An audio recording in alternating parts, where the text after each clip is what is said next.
जी पापा, आप कुछ प्यारा सा पैगाम दीजिए। कुरान में लिखा हुआ है, हदीस में है, इतलबुल इल्म वलौ काना बिस्सीन। और अपने अंदर भी रखते हैं। बढ़ो देवस देमय यो प्रचोदयात। इसका अर्थ? जिस महिला से हमारी शादी हुई उसको भी लगा कि साहब पढ़े लिखे आदमी से शादी हो रही है, प्रोफेसर और साहब से। हाँ, प्रोफेसर साहब से। तो अंकल, हमारा एक सवाल है कि इस नफरत के अंधेरों में प्रेम का दीपक कैसे जलाया जाना चाहिए? संस्कृत अपने आप में सभी भाषाओं की यहाँ भारतीय संस्कृति में जननी मानी जाती है। जी बिल्कुल। और इसमें संपूर्ण ज्ञान का भंडार है। इस डिग्री कॉलेज के बारे में आप वहाँ तक पहुँचा है। तो समझ गए ये कितनी दर्द भरी आवाज़ निकल रही है अंकल की। मतलब पूरा जीवन इन्होंने इसमें बिता दिया है, मतलब बिना पैसे के। हम मनोविज्ञान के हैं। मनोविज्ञान, तो हमारी साइकोलॉजी समझ गए होंगे कि हम क्या जानना चाह रहे हैं आपसे। निश्चित निश्चित। खुद ही को कर बुलंद इतना कि हर तकदीर से पहले। माय डियर फ्रेंड्स, अभी मैं हूँ काजी अहमद कॉलेज यानी डिग्री कॉलेज में। इसकी स्थापना 1985 में हुई थी। ये बहुत बार मैं बोल चुका हूँ, लेकिन कितना खुशगवार पल है। बहुत ही अच्छा माहौल है। यहाँ पे सारे लोग बैठे हुए हैं, प्यारे प्यारे अंकल हैं, सब लोग हैं। वहाँ पे मेरे पिताजी भी हैं। तो चलिए इन सभी लोगों से थोड़ा थोड़ा दो शब्दों में, मतलब दो लाइन में कुछ प्यारी प्यारी शायरी या कुछ बेहतर चीज़ सुनते हैं। सबसे पहले अंकल आप। अच्छा जी, इधर ही से चलते हैं। हाँ पूछिए, क्या बोलिए आप अपने मन से। अभी के नौजवानों के लिए कैसा होना चाहिए? उनका बात, विचार, व्यवहार, आदर सम्मान जो भूलते जा रहे हैं, उसमें उनको कैसे सुधार करना चाहिए? उसमें सुधार करने की आवश्यकता है। आज के नौजवान जो है ना, पाश्चात्य संस्कृति की ओर ज्यादा ही कर रहे हैं, दिखावा की ओर जो है ना, अच्छा, अनुकरण करते हैं। तो मतलब बापू का जो संदेश था कि भाई पश्चिमी सभ्यता से दूर रहना है, हाँ, तो उसको अपना स्वीकार करते जा रहे हैं। हाँ, अच्छा, उसको स्वीकार करना है और उससे दूर रहते हुए अपने संस्कृति को नहीं भूलना है, और इसको ये करते हुए आगे बढ़ते तो रहना मतलब है। हमारा जितना भी पौराणिक चीज है, चाहे वैदिक काल का हो, चाहे रामायण काल का हो, चाहे महाभारत काल का हो, उस सब चीज को हम भूलते जा रहे हैं। भूलते जा रहे हैं, बहुत धीरे धीरे। दुर्भाग्यवश है। तो दुर्भाग्यवश है, लेकिन कैसे इसको मतलब ये होना चाहिए? हम लोगों को थोड़ा सा बाल बच्चों को उसी हिसाब से अपने अपने परिवार में अपने बाल बच्चे को जो है सो इस ढंग का करना चाहिए। जो अपना जो संस्कृति है, हम लोगों का जो अपना परिवेश है, उसमें वो लोग रहे, जानकारी हो। जी बहुत बहुत धन्यवाद अंकल। हाँ नमस्ते अंकल। आपको भी धन्यवाद। आपसे मेरा सबसे प्यारा सवाल ये है कि वेद जो कि प्राचीन ग्रंथ है, ठीक है, और संस्कृत जिसे हम लोग खोते जा रहे हैं, मतलब ये भाषा अब विलुप्त होने के कगार पे चली गई है। तो अभी के नौजवानों को ऐसा क्या हुआ है कि जो इस भाषा से उनका लगाव कम होता जा रहा है, और इसे कैसे हम आगे बढ़ा सकते हैं? सबसे पहले मैं अपने आप को परिचय दे दूं। जी अंकल। मैं हूं महंत अवधेश कुमार दास, काजी अहमद डिग्री कॉलेज में हिंदी प्रोफेसर। जी। जहाँ तक आपका प्रश्न है संस्कृत भाषा के संबंध में, जी। संस्कृत भाषा वेद विदित भाषा है और इसे देववाणी भी कहा गया है। एक समय ऐसा था जिस समय पाली और प्राकृत भाषा से पूर्व संस्कृत की प्रधानता थी यहाँ, और ग्रंथों में भी उच्चरित है कि यहाँ के तोते भी संस्कृत भाषा में बात किया करते थे। जी।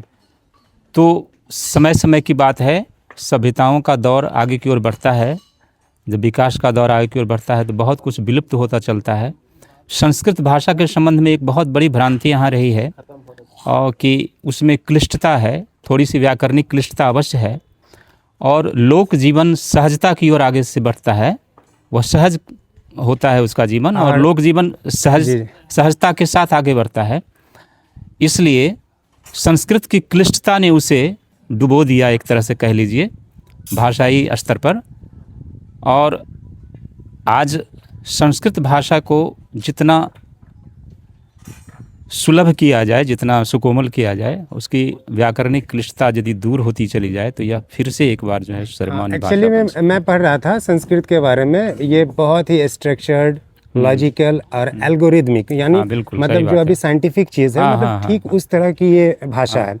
अगर हम इसे खो देंगे तो हम अपने उस प्राचीन ज्ञान जो है उसे भी कहीं ना कहीं खो देंगे। साइंटिफिक आज दुनिया में नासा वगैरह के वैज्ञानिक भी इस भाषा की ओर जो है बढ़ रहे हैं, और उसके अंदर जो कुछ भी समाहित है वो समझते हैं कि ये बहुत ही वैज्ञानिक भाषा है और वैज्ञानिक बिल्कुल। दृष्टि से जो है इसमें बहुत कुछ लॉजिकल यानी तार्किक दृष्टि से जो है इसमें समाहित है, इसमें बहुत सारे ज्ञान जो हैं बहुत जी चलिए बहुत बहुत धन्यवाद अंकल। संस्कृत अपने आप में सभी भाषाओं की यहाँ भारतीय संस्कृति में जननी मानी जाती है जी बिल्कुल। और इसमें संपूर्ण ज्ञान का भंडार है। धन्यवाद। चलिए बहुत बहुत शुक्रिया। अब थोड़ा सा दूर होकर के जी अंकल जी बताया जाए। 2 शब्दों में कुछ बताइए। हम लोग तो ऐसे मेरा आपसे एडवाइस है, बाकी सारे हमारे विद्वान प्रोफेसर लोग बैठे हुए हैं, जी लेकिन मैं कुछ वित्त रहित पर ही बोलना चाहता जी हूँ, बोलिए क्योंकि हम लोग वित्त रहित से प्रभावित हैं, जुड़े हुए हैं। जी तभी अभी बहुत सारा संघर्ष हुआ है, अभी अभी नई सरकार बनी है, जी तो हम चाहते हैं कि आपके माध्यम से सरकार तक काजी अहमद डिग्री कॉलेज के जो भी वो तो हम आवाज रेगुलर उठा ही रहे हैं। और एक बार फिर से पुनः, चूंकि अभी नई नई सरकार बनी है, तो आपके माध्यम से इस डिग्री कॉलेज के बारे में आप वहाँ तक पहुँचाएं। तो समझ गए ये कितनी दर्द भरी आवाज निकल रही है अंकल की। मतलब पूरा जीवन इन्होंने इसमें बिता दिया है, तो मतलब बिना पैसे के। बिल्कुल। और जैसा कि पता चला है कि 5 तारीख को कोर्ट का फैसला भी पुनः किया गया है, वो अच्छा। फैसला को सुरक्षित या फिर वो उसको रखा गया है, पता नहीं वो फिर आगे क्या सरकार की मंशा होती है, जरूर बेहतर होगा। जी तो ठीक है बस अंकल, एक बार गुजारिश है कि आप लोगों के माध्यम से, क्योंकि मीडिया का बहुत बड़ा रोल है होता है। जरूर जरूर। ठीक है अंकल, अब आप बताइए सबसे पहले आपका पसंदीदा सब्जेक्ट कौन सा है? हिंदी। हिंदी। तो हिंदी का 2 ऐसा पंक्ति सुनाइए जिसमें सारी सीख हो। सारी सीखो। जीवन काल से हाँ। संबंधित। साहित्य समाज का दर्पण है जी और हम उसके प्रतिबिंब है जी। है ना। साहित्य समाज का दर्पण है। दर्पण है। साहित्य जगाता है और अपनी सभ्यता की ओर लौटने की बात करता है। भारत में हमारी जो संस्कृति कल्चर है वह कहीं न कहीं, है ना, यानी विश्व में सबसे अनोखा है, जी माना गया है। अच्छा भारतीय संस्कृति विशिष्ट है सब जगह से। अच्छा अंकल, हम लोग जिस संस्कृति और सभ्यता की बात कर रहे हैं, अभी आर्टिफिशियल इंटेलिजेंस का टाइम है, डिजिटल युग है, पूरी दुनिया बहुत तेजी के साथ साइंस एंड टेक्नोलॉजी के दौर में आगे बढ़ रही है। तो क्या हमारी सभ्यता या संस्कृति इन चीज़ों में ज़्यादा सपोर्ट करेगी या फिर पीछे ले जाएगी? करेगी, पीछे नहीं ले गई, पीछे नहीं ले जाएगी, मतलब ज़्यादा सपोर्ट करेगी। चलिए बहुत बहुत धन्यवाद। अब आप बताइए, बोलिए। आपका तो हाँ, हम मनोविज्ञान के हैं। मनोविज्ञान, हाँ, तो हमारी हम साइकोलॉजी मनोविज्ञान, समझ गए होंगे कि हम हाँ, क्या जानना चाह रहे हैं आपसे। निश्चित निश्चित। चलिए हम बताइए। तो चाहेंगे कि हमारे जितने भी आज के युवा वर्ग हैं, जी जिन चीज़ों को भूल करके बड़ी तेजी में आगे बढ़ रहे हैं, वो थोड़ा पीछे भी देखे और पीछे अपने पुरानी सभ्यता, संस्कृति, रहन सहन, अपने विचार, उसको भी जो है ना आज के दौर के मुताबिक समाहित करे।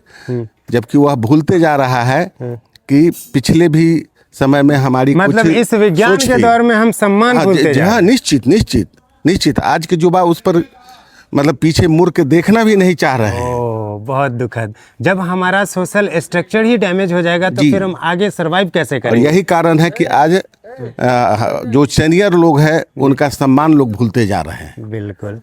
तो समझ गए दोस्तों, आदर सम्मान करना अति आवश्यक है, परम कर्तव्य है हम सभी लोगों के लिए। जी अंकल, अब आप बताइए। मैं प्रोफेसर मिथिलेश कुमार है, अर्थशास्त्र डिपार्टमेंट। जी अर्थशास्त्र। हाँ, अर्थशास्त्र। तो बताइए इसके बारे में कि अभी हमारा फाइनेंशियल सिस्टम जो बिगड़ता जा रहा है इधर उधर की चीज़ों में, मतलब लोग परेशान हैं, तो उसको कैसे मैनेज करके रखा जाए, खास तौर से घर? सबसे पहले तो मैं यह कहना चाहूँगा कि हम लोग वित्तरहित कॉलेज में हैं, तो यहाँ तो निराशापूर्ण जीवन लोग व्यतीत कर रहे हैं। अच्छा लेकिन मैं एक पंक्ति कहना चाहूँगा जी बिल्कुल। कि न रहो न निराश करो मन को, कुछ काम करो, कुछ काम करो, जग में रहकर कुछ नाम करो। वाह बहुत खूब बहुत खूब। और जहाँ तक फाइनेंशियल पोजीशन की बात है, तो भौतिकवादी युग में लोग अधिक से अधिक भोग विलास की तरफ ध्यान दे रहे हैं। अच्छा। और आमदनी लोगों की कमती जा रही है,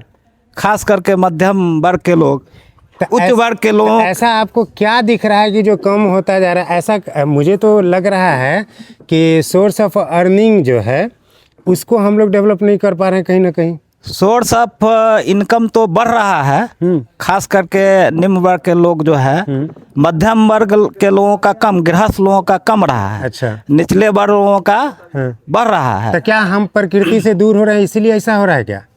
प्रकृति से दूर तो हो ही रहे हैं और प्रकृति से दूर होना भी नहीं चाहिए। बिल्कुल। जैसे मान लीजिए पर्यावरण ही बिगड़ जाएगा, प्रकृति से दूर होंगे, प्रकृति का विनाश करेंगे, पर्यावरण बिगड़ जाएगा तो अभी आप देख रहे हैं सुनामी कहीं हो रहा है, कहीं बिल्कुल। अति सुखाड़ हो रहा है, कहीं अतिवृष्टि तो हो रही है। मतलब कुल मिला करके इन सारी चीजों की वजह से हमारे अर्थव्यवस्था पर भी पूरा हाँ, इस प्रभाव सब पड़ पर रहा है। ध्यान देने की जरूरत है। बिल्कुल। बहुत बहुत धन्यवाद अंकल आपका। जी अंकल, आपका शुभ नाम? मैं सत्येंद्र कुमार झा, समाज शास्त्र विभाग, काजी अहमद डिग्री कॉलेज ओहो, समाज शास्त्र। विभाग। तो बताइए एक प्यारा सा सामाजिक व्यवस्था हमें कैसे बनाना चाहिए जो अभी नफरत के इस दौर में समाज प्रेम का सामाजिक संबंधों का समाज के बारे में वो अच्छा और बुरा सब पर अध्ययन करता है। तो अंकल, हमारा एक सवाल है कि इस नफरत के अंधेरों में प्रेम का दीपक कैसे जलाया जाना चाहिए? मेरे प्यारे दोस्तों, इस सवाल का जवाब आपको मेरे इस व्लॉग के पार्ट 2 में मिलेगा। ये वीडियो आपको अच्छा लगा है तो ज्यादा से ज्यादा शेयर कीजिए और करवाइए।